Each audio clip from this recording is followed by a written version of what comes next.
Hi, world. Okay. So, I spent the last few hours struggling.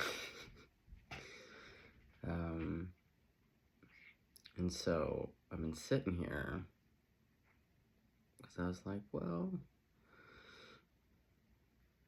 struggling with anger. So, in my last video, I talked about things that need to be healed, and for me, quickly, it was around grief. And so, after I did that video, I quickly got to work. And my elevator would only get off on the floor of anger. Well, no, that's not true. First, the floor went to grief. We got off there real quick. And as soon as just as quickly as I got off on grief, I got right back in and we went back up to, not even anger, rage. Rage and fury. Yeah, anger is like, I don't know, kind of a lightweight. I feel like I deal with white hot rage and fury. And so, like anything, I love to make sense of a mystery. And this is one of them that I spend a lot of time thinking about and wrestling with. And when I say wrestle, I mean wrestle. My constitution is pitta, which is fire. So it's within my nature to get spicy as fuck. And so I have to be mindful of that because I already have, an excess. It's easy for me to go there. So now that I've calmed down, I do what I like to do is I like to, again, ask questions. And I find that through this medium of like reading for other people, like following a mystery, making sense of a mystery together, somehow allows me to see a bigger picture. So right before I started the video, I've just been sitting and I was thinking about how we would pull cards or like what it was. But as I was kind of following the thread, because I was trying to make sense for myself. So, okay. So quickly, where we'll start off with is that what I was being shown and concluded through my wrestling and unraveling with rage and fury is that to the degree of bigness and loudness of anger, rage, fury is to the degree that one doesn't feel seen, heard, understood, or believed.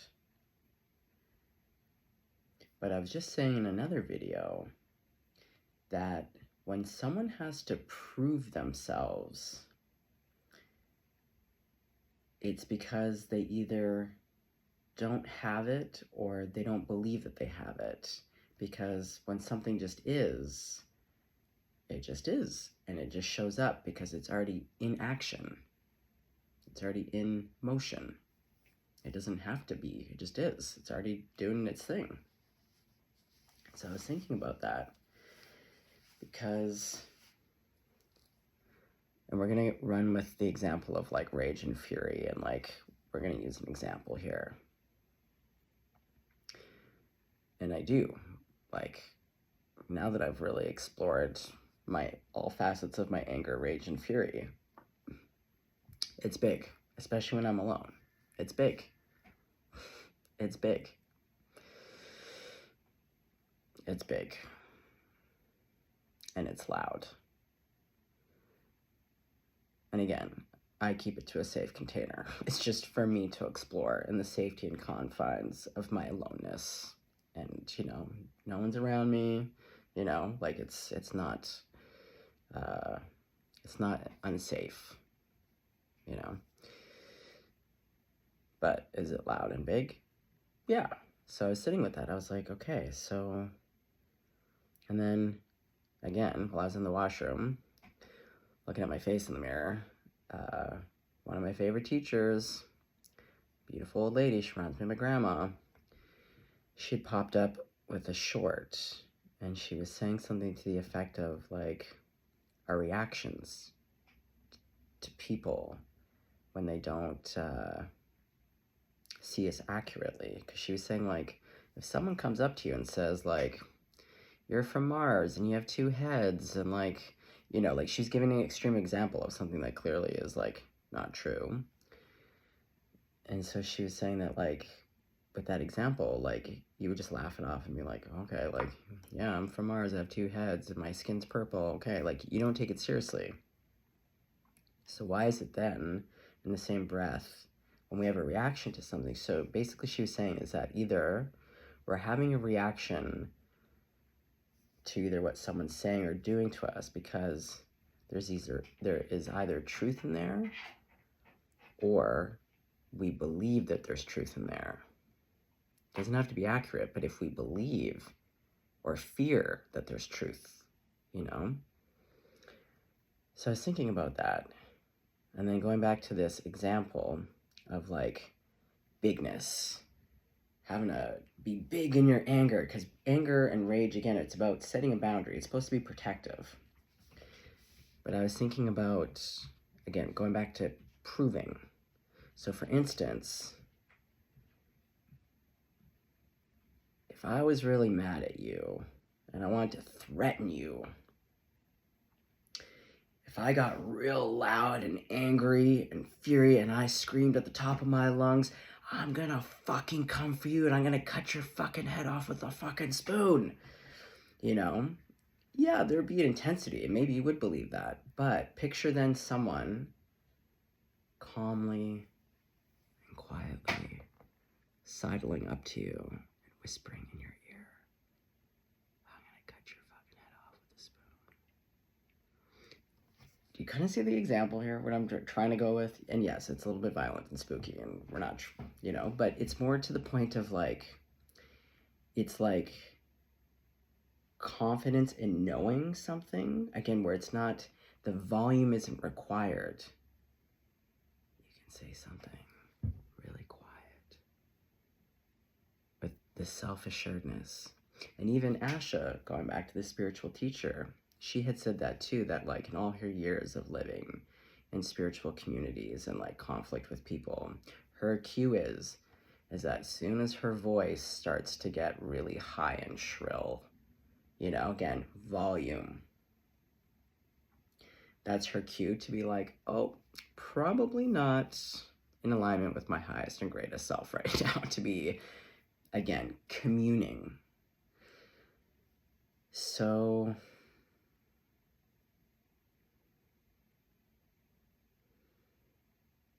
yeah, so this is kind of just where I got to with trying to understand, because I can't seem to get to my grief floor very well, for you to use the elevator analogy. But going back to what I said in my other video that I just posted, is that, like, everything wants to be seen and heard. So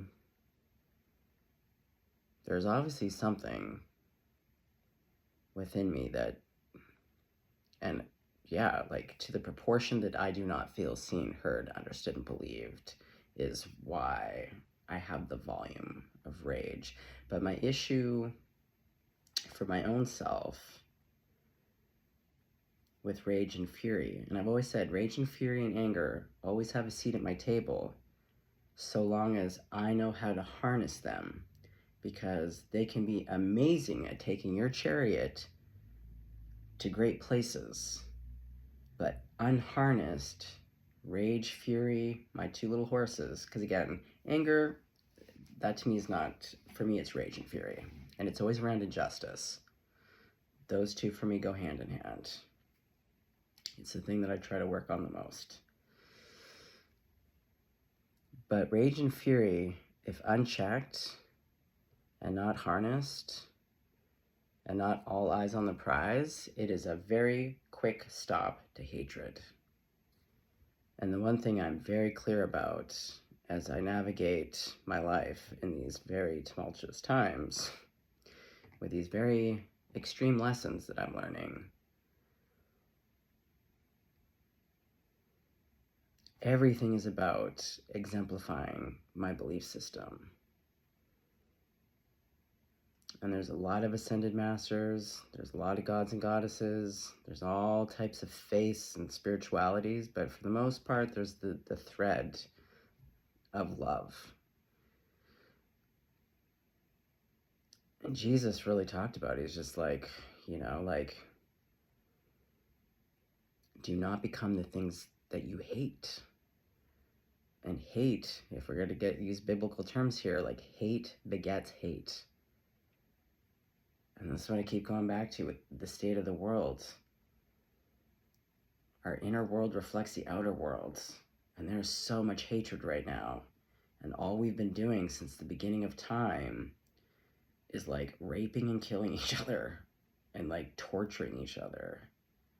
And nothing changes if nothing changes. It has to be radical. And I keep saying that like love, it really is radical. Because anyone that has experienced seemingly great harm at the hands of another, like terrible things, it like requires a lot of work to be able to at least, here's the perfect example too. Example of like, again, going back to old JC, my favorite guy right now. Oh, sorry, my allergies, next level right now. When I was younger, the whole idea of like turning the other cheek, I just thought this guy was letting himself get bitch slapped left, right, and center. Just like literally bitch slap after bitch slap. And I just thought that was outrageous. I was like, who the fuck would do that? Why would you do that? It makes no sense to me. I've been thinking about this a lot. Now, my understanding of this that I've recently come up with is really, it's going back to this not becoming the things that you hate. That when someone uses will use violence against you, slapping you, it's not turning the other cheek to allow them to do it again. It's not becoming them, not reacting the very thing that they've used against you, which requires a lot of strength.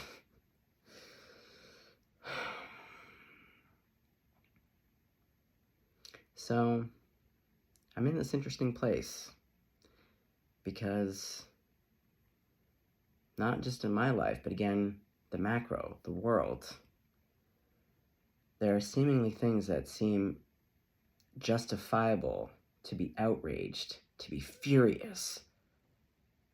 Like, I'm sorry, but there's things that we should, and people are, and rightfully so. There's terrible things happening, but nothing changes if nothing changes. So how do we as a people, collectively and individually, rise up and harness these things to be like, enough is enough, but also not become the things that we hate?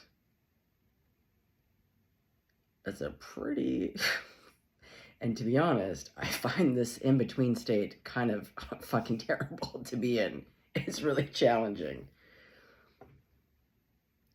But when I think about the people that are still continuously doing terrible things to me,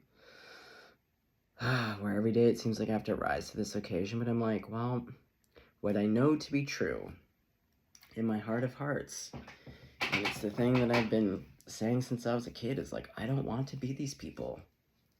I don't. I do not want to be a person who perpetuates and proliferates harm. Now, I'm not fucking perfect. I am no Saint Teresa over here. But I have not done the things that have been done unto me. You know what I mean? Like, I don't like cruelty, and I don't want to understand cruelty.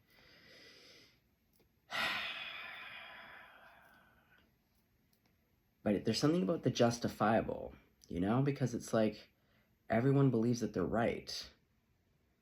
Like Delulu Loose Screws, they think they're right. sociopaths, narcissists, like, everyone thinks that they're right.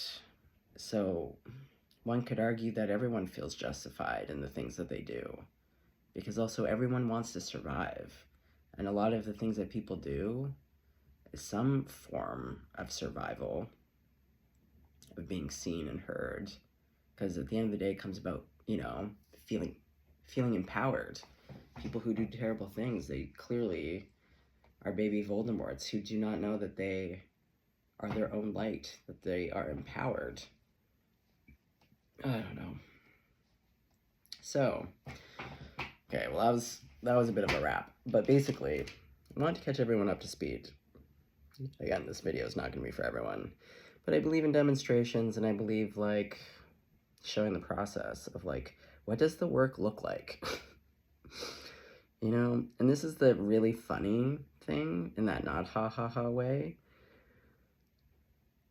But most of the people who've done terrible things to me at some point ask me, how did you do it?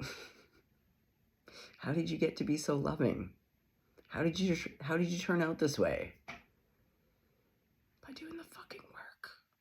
And this is what the work looks like. It's uncomfortable. It fucking sucks. It's not pleasant. For the most part, it is not pleasant. It's excruciating. It requires a lot of wrestling, you know, and some big feelings, and fucking feeling like you're going insane and like you want to destroy everything with your bare hands, you know? It's not fun. How the fuck did you do it? Oh, the goddamn nerve. Okay. So, I thought, and we'll see where this goes, but I thought, you know what? Let's just invite and invoke and call in Rage and Fury itself to see, because everything is here to teach us something. And I keep coming back to this in my videos, like, how teachable are you? Every instance is a moment, an opportunity to be like, what is this trying to teach me? Because it's here for a reason. Especially if the same fucking lesson or, like, you know, thing keeps kind of showing up again and again and again and again and again. So, I just thought, well, can't hurt. And who knows, if this video is fucking weird, wrong, and nonsensical, then I just won't post it. But can't hurt to try. Am I right? Okay. Well, it's not a cute bedtime lovey-dovey message, but sometimes what's required is, like, something useful. Like, I think it's useful to be like, how the fuck do we transmute our rage and fury into something that can get us out of this? If nothing changes, like, we gotta change something, so how do we do it? But also, like, without being completely destroyed by, like, evil, depraved, terrible things. You know what I mean? Like, on one hand, you don't want to be, like, a kicking bag and a punching bag for darkness, but you also don't want to become the darkness, right? This is like that Japanese koan. It's like, oh, God. Okay, wait, you know what? Let's have a sip about it. Let's give thanks. Even for the hard shit. Okay. Thank you for this day. Thank you for my life. I wasn't very grateful about 20 minutes ago, I can tell you right now, if I'm to be honest. Again, this is about honesty. I'm just showing you. There's a lot of moments where I'm very grateful and I truly mean it, and what was true about 20 minutes ago, I was not grateful. I was not digging this. But right now, I'm feeling grateful. So what I can say into this water is, thank you for this day, thank you for my life, thank you for my clarity, and seemingly sometimes not clarity. Thank you, collective. Let's ask for collective, including myself, that we may all be loved, protected, kept safe, healed, and have the willingness and the courage to heal the things that we can. All right. Thanks, water.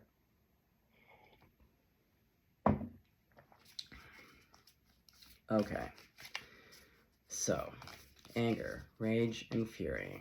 I invite, I invoke, and I call you in to come share with us. What is it that you would like us to know? What is it that you can teach us? What is the real teaching of you? How can we best harness your energy for the highest and greatest good of all, to be in the evolved spectrum of you?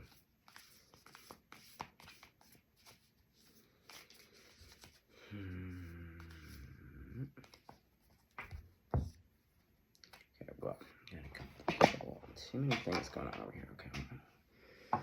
Oh yeah, Dad's also heating up here. Holy Christ. Okay. Hold on. Alright. Which cards out of these? Well, that's a lot of cards. Okay, well, I definitely want... Do we want all these? Hold on, let me fill it out. Also hear the winds of hell blowing out there. Apropos. Okay, well, let's go for it. Ooh, we have the Temple, the Maiden, the Queen, the Venom, the Empty Box, or the Empty Room. I just knew it. I knew that was going to come out. Okay, the Temple. Beautiful. I don't think I've ever had the Temple come out in anyone's reading. Ooh, the Maiden.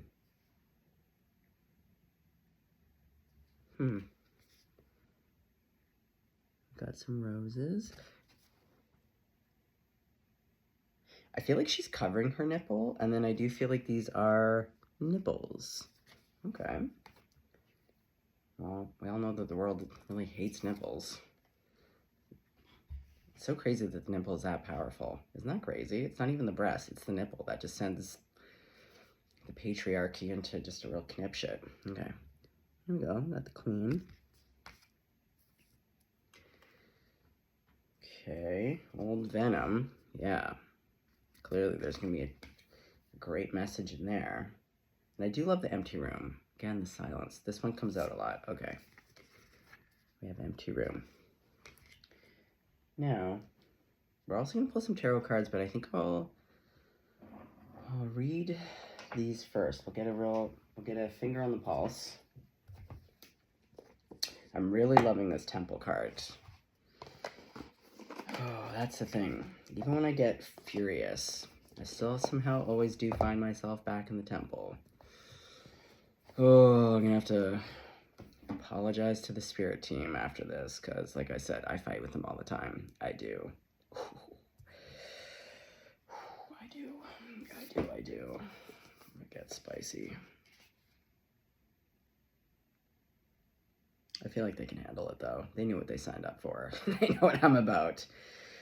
And also, I feel like if you're omniscient and ascended, and you also see what I'm wrestling with, I'm sure they're just like, let them work it out. They don't take it personally. They always know I come around, and I'm like, but this is what it looks like.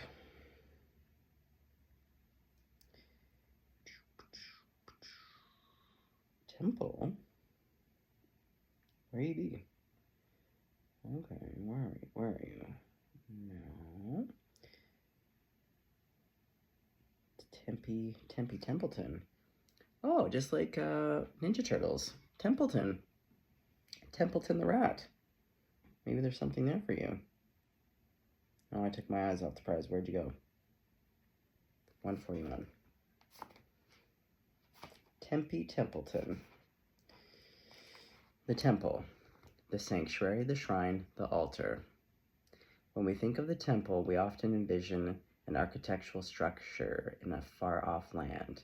We are quick to distance ourselves from the sacred, assuming we must expend much effort in order to arrive there. Yet the temple is a universal and omnipresent energy, accessible in the highest and lowest, richest and poorest of places. Visiting the temple might be as simple as stepping into the dappling light of the forest. Oh no, I have pulled this card. Okay, hold on. Sorry.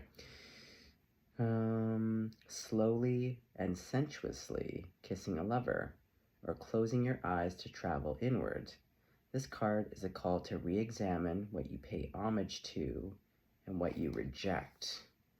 Hold on, it still keeps going, but there's something here. Also, like, there's that saying of, like, whatever is on your mind the most is the God that you pray to. So for me, like, when I'm in anger, that's the God that I'm praying to. But also, like, what is anger rejecting? Okay. What do you spend your time worshiping? Oh yeah, there we go. Your phone, money, material goods. What barriers do you draw between yourself and the sacred? Well, yeah, anger is meant to protect, but when it's out of control, it's keeping me, it's a barrier, yeah, from the sacred, from love, from connection, from being curious about understanding different perspectives, or at least being open to being teachable. Perhaps there is room on your altar for something new, something surprising. Offer it to the heavens. When light, reverence for all, life as sanctuary. When dark, idolatry, cults, strict spirituality. Though indeed the temple travels with you, this card is interwoven with the pilgrim archetype. If you've been longing for a spiritual journey, book your tickets. The ancient yogis saw the body itself as the temple, every function and feature of it as an expression of divinity. Build a shrine with found materials. Don't spend money, only time. It's funny because I was going to do that with Hecate and Apollo. I was going to draw out the offerings that they like. Some of them are herbs, some of them, like, Apollo's associated with the sun, and like whatever, there's a bunch of things, but I was going to build and create things and draw and paint things for them. I like that. Okay. I'm getting a sense, I'm hearing, it's almost like,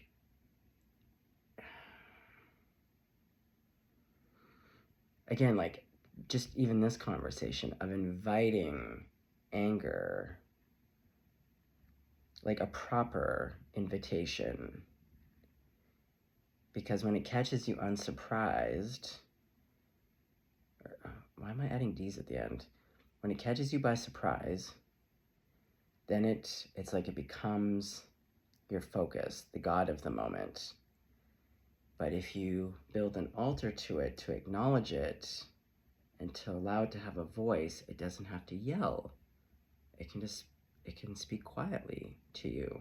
And also, someone else had said that when, especially with couples, when two people, it doesn't have to be romantic couples, but when two people are yelling at each other, it's also indicative of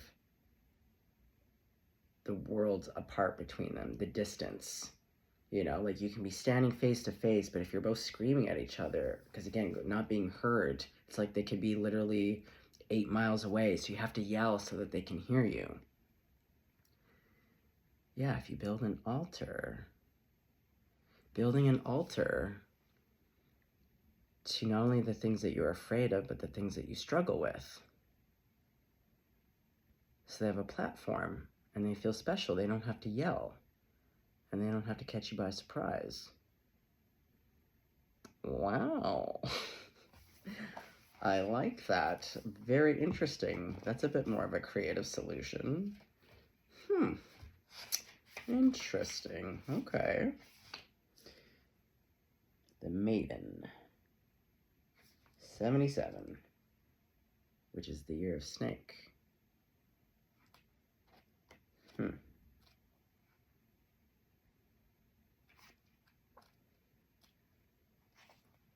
The Virgin, the Princess, the Innocent. The maiden archetype is the epitome of innocent arousal, naive sensuality, and precarious purity. She's compelling and addictive. Addictive standing out. Anger, rage, and fury can become addictive. We'll swing back around to that, but let's just mark that.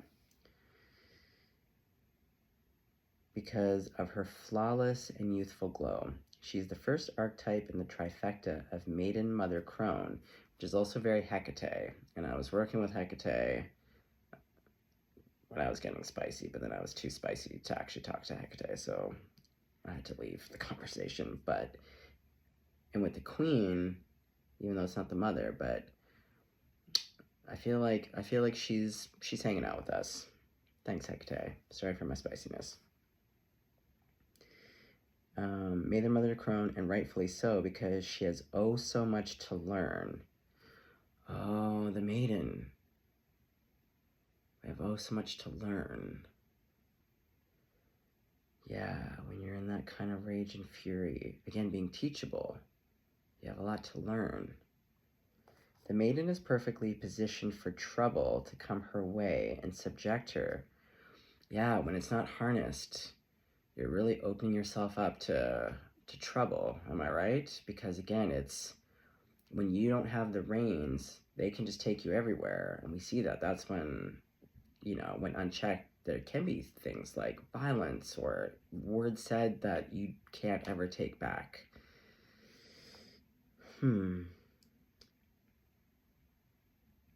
and subject her to a challenge that leads to the next phase of womanhood.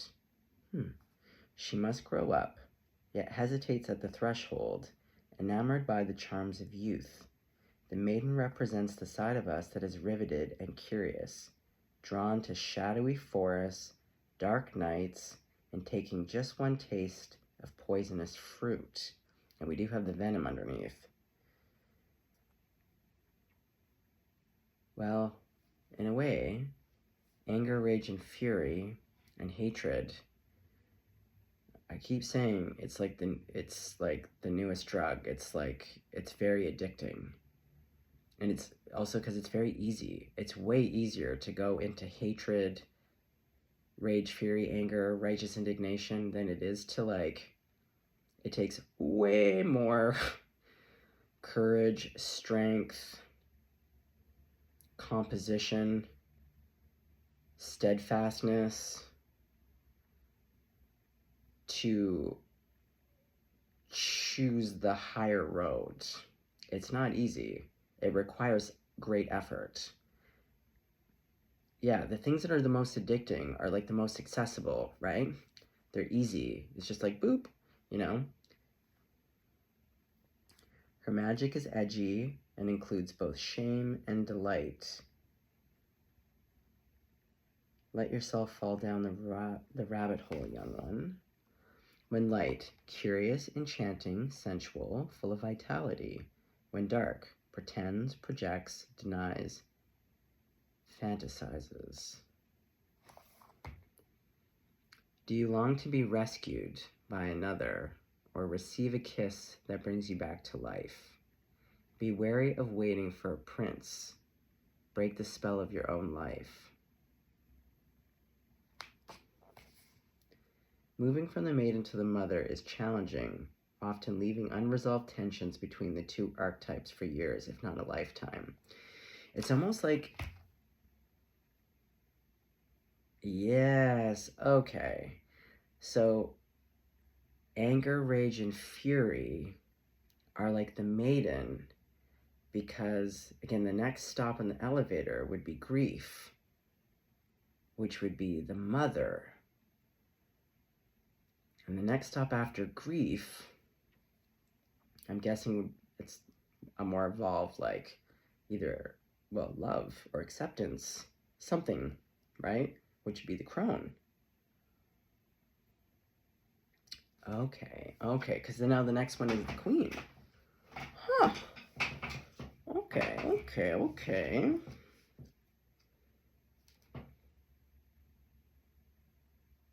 Queen, 83. That's the year of Ox. Guys, it's I can't remember names, but if you give me things to do with birthdays and astrology, number patterns, I remember that shit forever. Why I have these things locked in, I don't know. But can I remember the name of Apollo's mom? No. Okay, Queen, the Empress, the Mother Queen, the Sovereign. Like her counterpart, the king, the queen has a dualistic nature. Either she presides over the realm with grace and eloquence that comes from the heavens to uplift the spirit of others, or she falls into petty, contemptuous moods, casting a shadow across the land. If the king is the ego, the queen is the expression of that ego. Oh, yes, anger, rage, and fury, they're expression of the ego because they're there to protect, and it's the ego that feels as though great harm has been done to itself, regardless of whether it's true or not.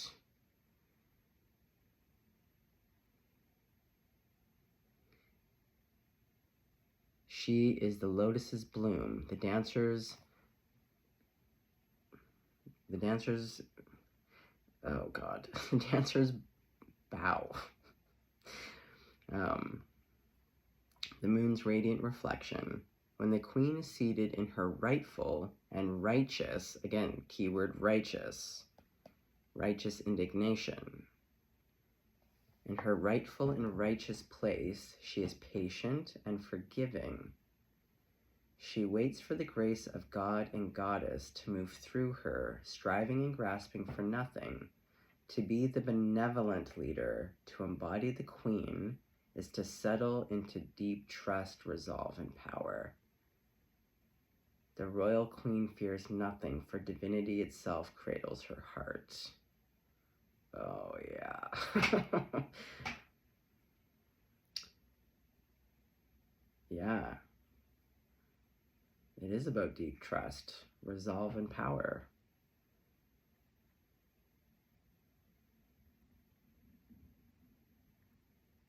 Because going back to proving and believing and knowing. And really that's just about trust. Trust of self, trust of the truth, trust of knowing who you are.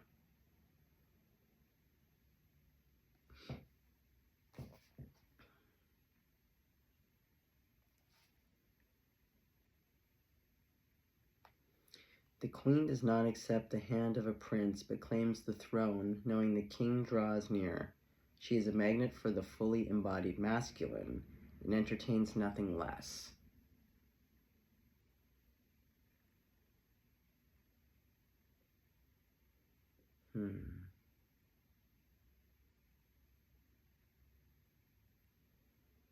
Well, the king is, if we were to look at, again, like temperance, the balance, the divine masculine, the divine feminine. And when you walk the middle path,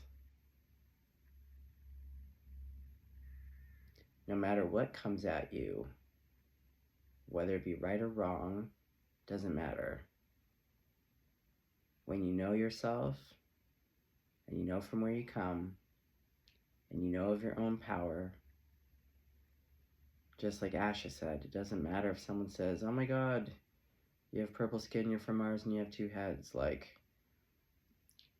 you don't even have to give it that much energy. I mean, that's a lighter example than someone like physically hitting you in the face or like doing something terrible to your child. But no matter what the circumstances, it doesn't matter because it still requires resolve.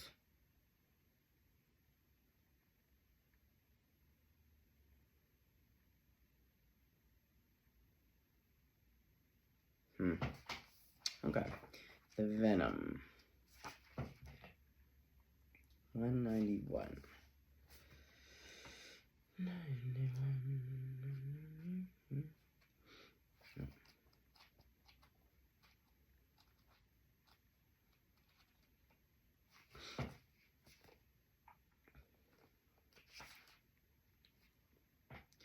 The poison, the curse, the toxin.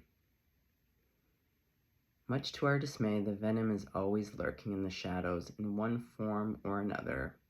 Its toxic presence may be found in our relationships, thoughts, speech, or environment. Thankfully, the cycle of purification and detoxification comes so naturally that it is built into our every exhale. We breathe out carbon dioxide, and the plants return it to us as oxygen. Archetypal venom is rarely remedied as easily. However, and it can come in potent forms and quantities that are deeply damaging to us and to the world. When the venom card appears, there is a harmful substance in our psychic realm that must be identified. Anger. Because also, like, science has shown, like, they can quantify the effects of anger immediately in your blood cells, on your organs, on your brain, on your blood pressure, and it's long lasting. Like, I'm sure my bout of rage, like, is having a biological and physiological effect of great magnitude. Do you know what I mean? So it is a poison.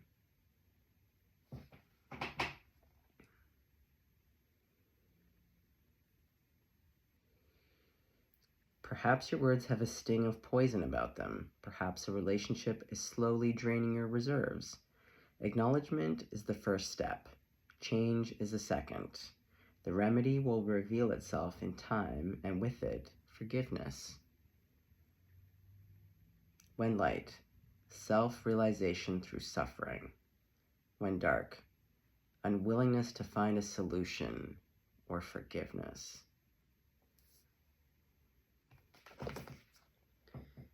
When you harm another, you harm yourself. Keep in mind this goes for our Earth as well, with cosmic consequences. The spreading of the venom is like a chain reaction. When we strike others, it is likely we have ourselves been struck. Break the cycle. Exactly. Don't become the things that you hate.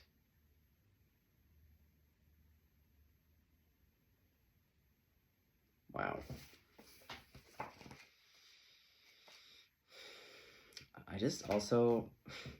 I'm so grateful for Kim Kranz. This person is like a wizardy, witchy, high priest, high priestess, amazing artist, and yeah, I'm very grateful that she creates, because I think she has a lot of wisdom. The Empty Room.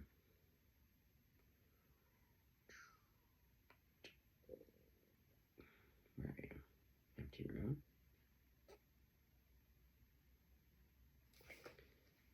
Poison. Oh, these unexpected yawns. Okay. The Empty Room. The vortex, the abyss, the nothing. The empty room haunts us all. It is the universal and all too frequent feeling of lack, of wanting, of the craving to fill ourselves with something, anything. We too often attempt to remedy the discomfort of the empty room by any means necessary, leading us to a culture of more. Ironically, the empty room is filled to the brim with potential, yet we perceive it as not enough. This card is a cry for patience, for sitting within the barren walls of not knowing, for awaiting true vision and purpose before attaching to what we should do next to save our outward appearance. Be with the nothingness, be with the impatience, be with the anger, rage, and fury.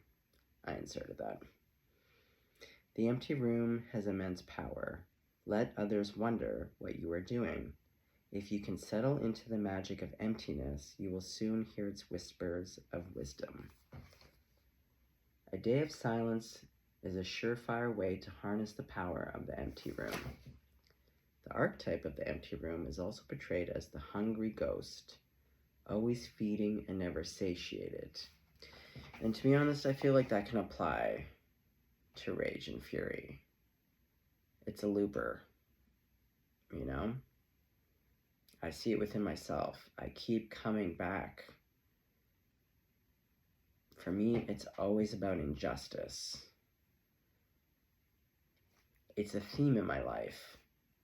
This feeling of within a legal system, and I've talked about this before, like the intersectionality of like, you have moments where someone has brought some kind of harm against you, and then if it's taken into the system and how the systems can then be complicit in perpetuating that very harm. Systems that are meant to like protect, serve, and be just. So I think about this a lot. But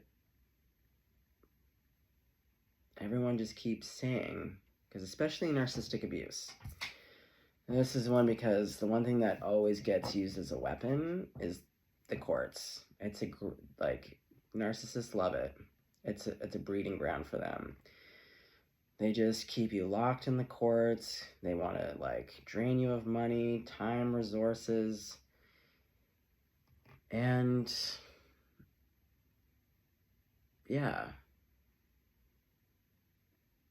And also, like, it's not just with this, but like you can see it in the world. There's a lot of injustice, and you can get caught into the loop.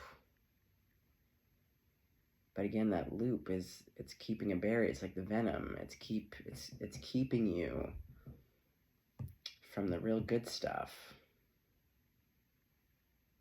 And it's the maiden, you know? It's young, it's wild, it's out of control.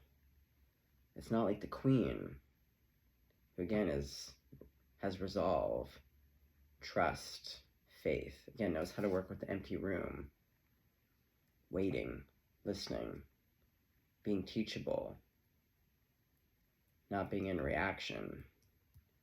And even when it's so terrible, remaining open and like listening for what spirit is saying, like what's next. And again, that temple exists within all of us. Yeah, the temple in the empty room, you know? And all this green. Because it's true, rage and fury kind of take you away from the heart space.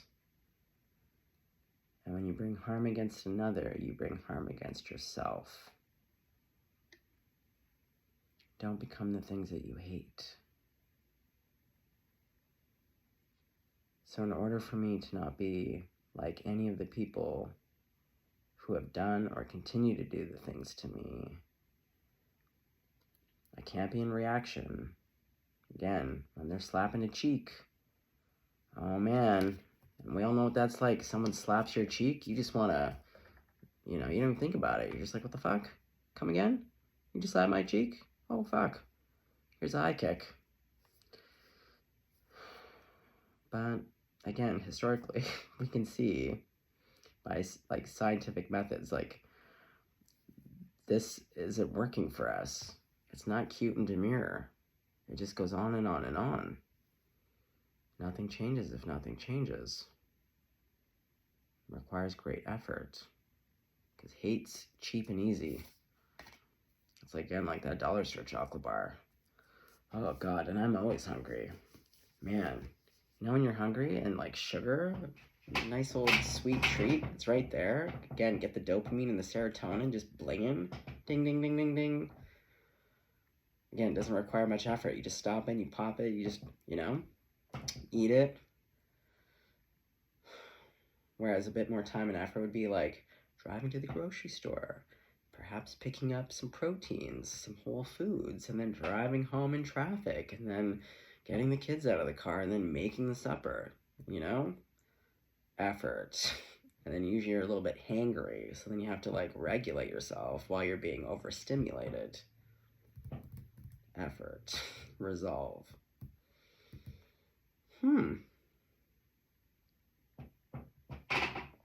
Well, we're at 49 minutes. I was going to pull some tarot cards, but I feel like we kind of got some juicy gems there.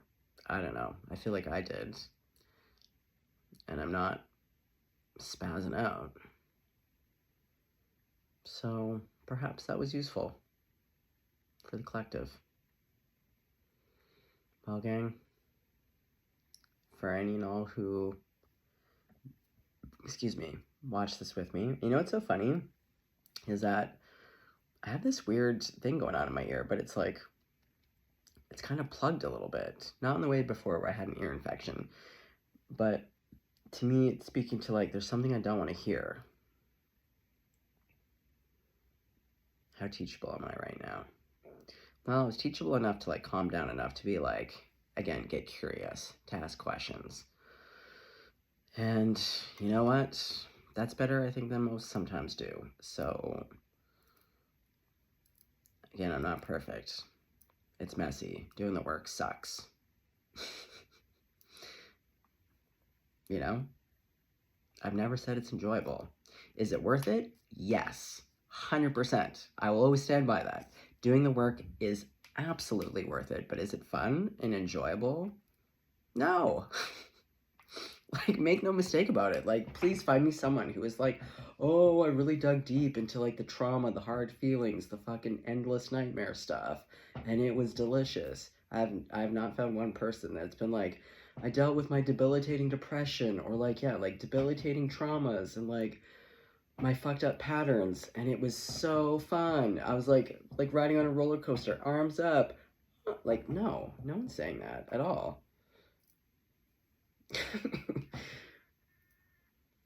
But what I do know to be true, all hands on deck. And what I do know to be true of things like talking circles, sweat lodges where you pray together, and like the 12-step model, where everyone's allowed to speak from the heart for a few minutes, and no one's there to interject and give an opinion on it. It's about holding space and getting honest. Even if you don't know the answer, it's just about being honest.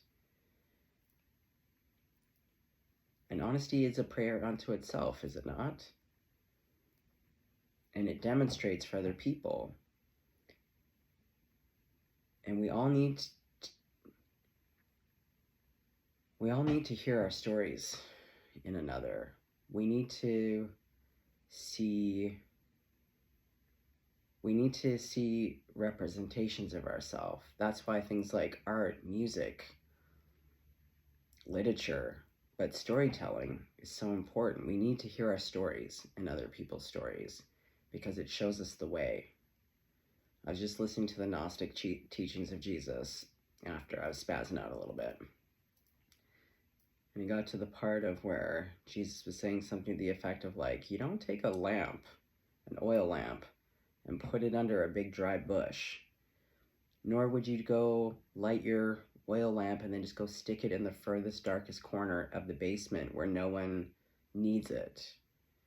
Like, you know, like with the candle, you put it out on the table, like where it's needed, but for everyone, you know, to like light the things that need lighting. Yeah, I can't emphasize enough, but I'm a person that like, I like demonstrations. I'm a visual learner as well. Like, I need to see it.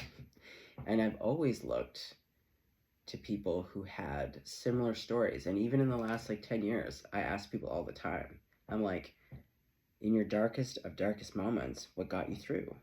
I want to hear about it. I want to know. Because everyone has a way, you know, there's grains, real diamonds in there. So I believe in the demonstrations. And also because we live in this time of like social media where everyone just looks fucking perfect, yet everyone's dying on the inside. And it's like, kind of like that Kendrick Lamar, something to the effect of like, give me stretch marks. Something about being like, you know, he wants to see realness, not fake boobies. And if you have fake boobies, that's okay. Like, if that's what gives you happiness, like, yeah, no judgment. But there is something to be said about showing up real. You know, let it all hang out. Because there's something about seeing the process that elicits inspiration and kind of shows the way for all of us. At least in my own experience. Through other people's suffering and them moving forward has been a light for me. You know, and you just have to find the people who exemplify your story Because there's going to be a lot of people that don't have your story, but there's going to be some people who have your story, you know, and look for those people who've gone before you and can say, like, this is what worked for me, this is what definitely didn't work for me, but yet here I stand, and this is, you know, this is my story. All right, well, that's enough chit-chat. Okay, well, Godspeed, everyone. Nighty-night. Stay blessed. Stay golden out there.